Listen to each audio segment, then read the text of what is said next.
साधु के हाथ से कुछ निगलते देखा तो उसने झाड़ू के डंडे से नाग पर प्रहार किया। प्रहार से गगल तक्षक के मुंह से नीचे गिर पड़ी। गुरु गोरखनाथ ने गगल उठाई और उस युवक को वरदान दिया कि इस गगल से उत्पन्न बालक एक महान सिद्ध पुरुष होगा जिसके भजनों का तुम लोग गायन करोगे। यह कहकर गुरु अंतर ध्यान हो गए। गुरु गोरखनाथ ने माता बाछल के सामने प्रकट होकर उन्हें दिव्य पुत्र प्राप्ति का आशीर्वाद दिया और वह गगल प्रसाद के रूप में खाने को दे दिया। इस प्रकार राजा जन्मेजय की आत्मा को माता बाछल के गर्भ में स्थान मिला। गुरु के आशीर्वाद से एक ही समय पर घेवर सिंह की पत्नी माता काछल ने और जेवर सिंह की पत्नी माता बाछल ने गर्भ धारण किया। बाछल को गर्भवती देख काछल ईर्ष्या और संदेहवश अपनी ननद छबीली से शिकायत की। छबीली ने अपने पिता अमरपाल सिंह चौहान के सामने बाछल को कलंकित करने वाली सुनी सुनाई बातें बता दी। क्रोधित होकर अमरपाल सिंह ने तुरंत गाड़ीवान को बुलाया और बाछल को उनके मायके छोड़ आने का आदेश दिया। मायके जाते समय तपती धूप में माता बाछल और गाड़ीवान एक पेड़ के नीचे विश्राम करने लगे। मौके का फायदा उठाकर तक्षक नाग वहां आ पहुंचा और गाड़ीवान को डस लिया। जब वह माता बाछल को डसने के लिए आगे बढ़ा तभी गुरु गोरखनाथ के आशीर्वाद से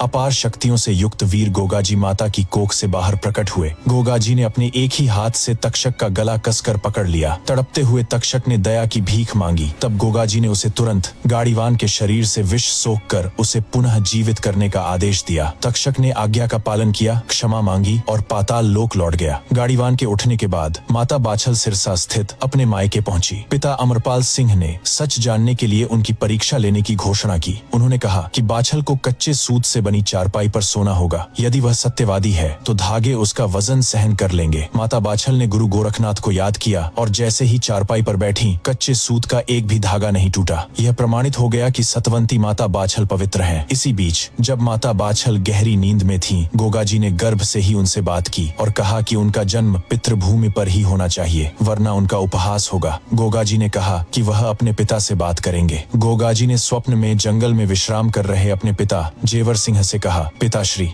आप तुरंत मेरी माता को रेहट से ददरेवा ले आइए। मेरा जन्म यहीं होना निश्चित है। जेवर सिंह की नींद टूटी। तभी अमरपाल सिंह का संदेश लेकर सैनिक आ पहुंचे। संदेश पाते ही जेवर सिंह तुरंत बाछल को लेकर ददरेवा लौट आए। माता बाछल के लौटते ही ददरेवा की सूखी धरती हरी भरी हो गई और चारों ओर खुशियों का माहौल छा गया। शुभ मुहूर्त में भादो सुदी नवमी विक्रम संवत 1003 को गुरु गोरखनाथ के आशीर्वाद से माता बाछल की कोख से वीर गोगाजी का जन्म हुआ। वहीं माता काछल ने अर्जन और सर्जन नामक 2 जुड़वा बच्चों को जन्म दिया। गोगाजी का भव्य जन्मोत्सव मनाया गया, जबकि अशुभ मुहूर्त में जन्मे जुड़वा भाइयों का कोई उत्सव नहीं हुआ। इससे माता काछल के मन में गोगाजी के प्रति द्वेष उत्पन्न हो गया, क्योंकि उन्हें लगा कि यह बालक बड़ा होकर उनके पुत्रों से राजपाट छीन लेगा। माता बाछल और पिता जेवर सिंह गोगाजी को लेकर गुरु गोरखनाथ के पास पहुंचे। माता ने गुरु गोरखनाथ से कहा कि उन्हें काछल से अपने पुत्र का खतरा है, इसलिए जब तक गोगा युवा न हो जाए तब तक गुरु उसे अपने साथ रखकर शिक्षा दें। गुरु गोरखनाथ ने गोगाजी को गोद में लिया,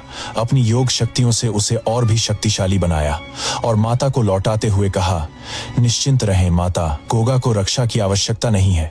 जब गोगा 12 वर्षों का हो जाएगा तब मैं इसे योग विद्या में निपुण करने के लिए ले जाऊंगा। गोगाजी के नीले घोड़े के बारे में एक बात जान लें, जब गुरु ने बाछल को गगल दी थी तो दयालु माता ने उसका कुछ अंश अपनी निःसंतान घोड़ी को भी खिला दिया था। उस गगल के अंश से उत्पन्न होने के कारण गोगाजी का नीला घोड़ा भी असीम शक्तियों से परिपूर्ण था। बचपन में गोगाजी खेल खेल में इसी नीले घोड़े पर सवार होकर स्वर्ग लोक तक पहुंच गए थे, जहां देवराज इंद्र भी उन्हें क्षति नहीं पहुंचा पाए थे। कुछ समय बाद काछल ने अपनी ननद छबीली के साथ मिलकर गोगाजी को मारने का षड्यंत्र रचा। छबीली ने दूध में विष मिलाकर गोगाजी को पिलाया, लेकिन गोगाजी ने उस कड़वे विषयुक्त दूध को बड़े आनंद के साथ पी लिया और छबीली से और दूध पिलाने को कहा। यह देख छबीली डरकर काछल के पास भागी। काछल के बार बार के षड्यंत्रों के बावजूद वह गोगाजी को एक खरोंच तक भी नहीं पहुंचा पाई। जैसे जैसे गोगाजी और काछ के पुत्र बड़े हुए, काछ अपने पुत्रों अर्जन और सर्जन के मन में गोगाजी के प्रति द्वेष भरने लगी। उसने उन्हें छल से गोगा को मारने के लिए उकसाया।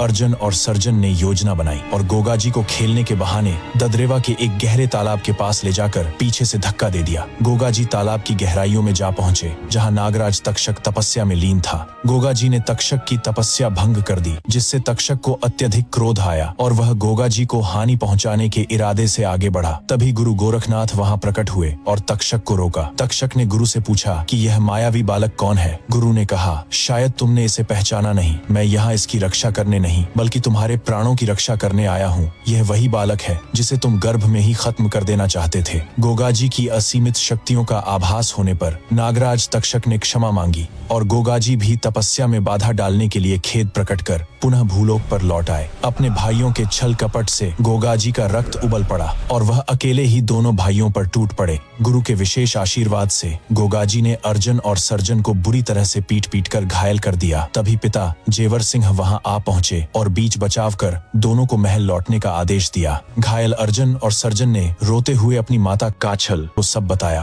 काछल ने घेवर सिंह को पिता अमरपाल सिंह चौहान से राज्य के बंटवारे की मांग करने को कहा। न चाहते हुए भी घेवर सिंह ने यह मांग रखी। चौहान राजवंश में पहली बार बंटवारा हुआ। अमरपाल सिंह ने भविष्य की आशंकाओं को देखते हुए बंटवारे को मान लिया, लेकिन एक शर्त रखी, केवल शासन का बंटवारा होगा, निवास सबको ददरेवा के महलों में ही करना पड़ेगा। घेवर सिंह को बंटवारे में सांभर का क्षेत्र सौंपा गया। गोगाजी का महल से बाहर जाना लगभग प्रतिबंधित कर दिया गया और वह अपना अधिकांश समय अस्तबल में अपने नीले घोड़े के साथ बिताने लगे। इसी दौरान गोगाजी 12 वर्षों के हो चुके थे। गुरु गोरखनाथ अपना वचन पूरा करने के लिए आए और गोगाजी को योग सिद्धियों में निपुण करने के लिए अपने साथ ले गए। कई वर्षों की कठोर साधना और शिक्षा प्राप्त करने के बाद गोगाजी वापस ददरेवा के महलों में लौटे।